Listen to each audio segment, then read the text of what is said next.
والد القتيل أحمد حميد عبد الرقيب الجماحي الذي قتل بجريمة مشهودة بسوق نقد الجماحي بالقرب من المجلس المحلي الذي فيه المدير عادل الشعيبي الذي هو المحرض والمتستر والداعم للعصابة لهذه العصابة التي تقتل. وسلكنا القضاء إلا أنه كرروها وقتلوا ابن عمي حكيم قائد الجماحي. وسبب القتل؟ سبب هكذا عدوان بدون أي سبب. وكل جت الحملة الأولى قد كانوا على وشك إلقاء القبض على القتلة، جاء عادل الشعيبي مدير المديرية وقفها. وجاء الحملة الثانية. لماذا وقفها؟ وقف لأنهم أصحابه هذا ومعه من عصابته بينهم وسط الحصن هذا وسط البيوت حقهم. جاء الحملة الثانية وعرقلها ووقفها وقال يكون هو قائدها.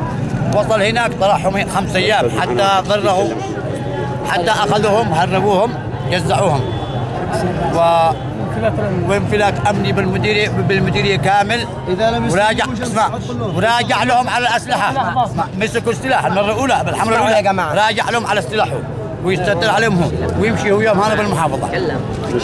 السبب دي واحد يتكلم. والمهم انه مشاكل مطالبي انه ازالة المديرية ويقيلوا والقبض على القتلة وعبد السلام مهدي.